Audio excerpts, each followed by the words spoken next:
कहते हैं ना कि जरूरत के रिश्ते होते हैं। जरूरत खत्म तो व्यक्ति की वैल्यू खत्म।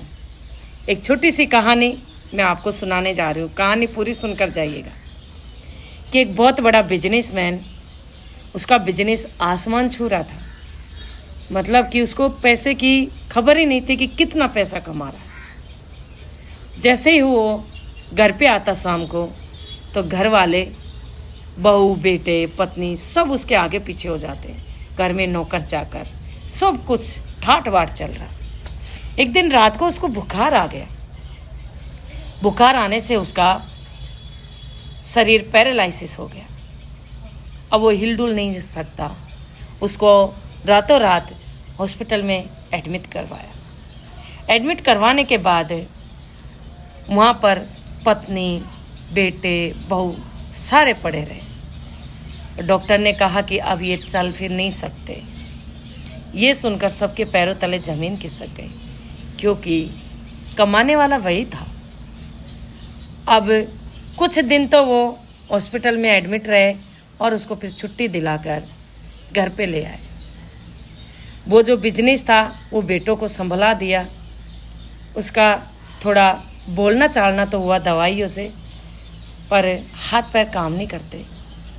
बिजनेस बच्चों ने संभाल लिया, पर वो कहते हैं ना कि किसी काम की पकड़ हर व्यक्ति को नहीं होती है। बिजनेस बच्चों ने संभालने के बाद वो बिजनेस डाउन होने लग गया। उधर पत्नी उसकी सेवा करती, महीना किया, 2 महीना किया, 6 महीने किए। एक टाइम आया कि पत्नी भी उससे परेशान हो गई।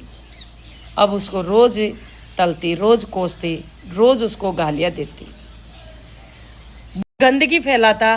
तो वहाँ उसके पोते, बहू, पोतियाँ और बेटे कहते कि माँ, अब इस घर में हमसे नहीं रहा जाएगा। हम शहर वाले घर में जा रहे हैं और आप पापा को संभालो।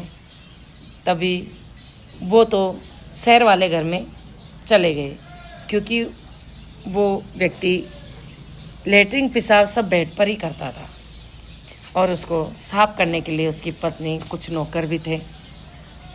पत्नी भी एक दिन उससे ऊब गई और उसने कहा कि आपके पास ये नौकर है, मैं भी बेटों के साथ चली जाती हूँ। ये बात सुनकर उस व्यक्ति की आंखों से आंसू नहीं रुके।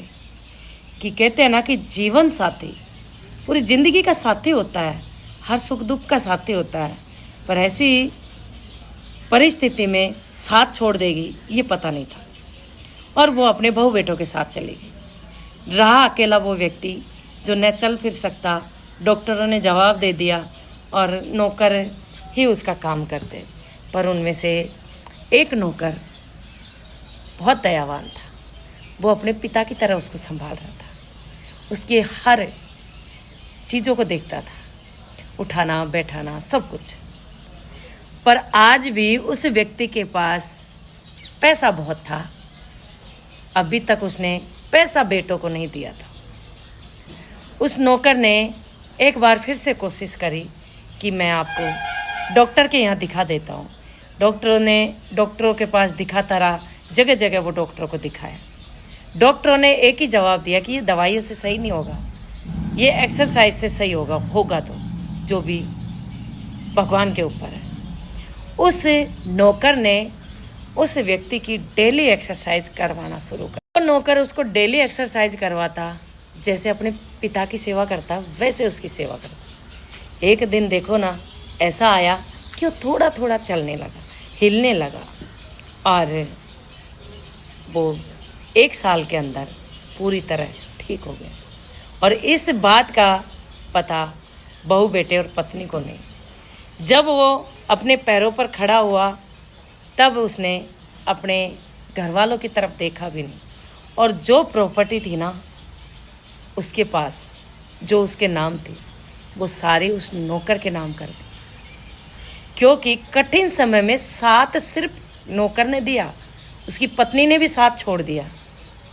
और फिर से उसने अपना बिजनेस शुरू कर लिया। तो बिजनेस कहते हैं ना कि एक पकड़ होती है, उसने फिर से स्टार्ट किया और फिर से वो बिजनेस आसमान छूने लगा। और वो फिर से वही स्तर पर आ गया और उस नौकर के परिवार वाले उस घर में रहने लगे। उसने अपने बेटों को, बहू को और अपनी पत्नी को उससे बेदखल कर दिया। बाद में बहुत पछताया है, बहुत मिन्नतें करी, बहुत माफ़िया मांगी, पर कहते हैं ना, कठिन समय में जो साथ खड़ा नहीं है ना, वो अपना हो ही नहीं सकता। तो आज के ज़माने में रिश्ते ज़रूरत बन गए। जब तक उस व्यक्ति की ज़रूरत थी तब तक उसके आगे पीछे खड़े थे, और जैसे ही वो व्यक्ति बिस्तर पकड़ लिया तो उन्होंने साथ छोड़ दिया। यदि नौकर नहीं होता तो उसकी क्या कुगत होती। ये स्टोरी कैसी लगी एक बार कमेंट करके ज़रूर बताना और लाइक शेयर ज़रूर कर देना।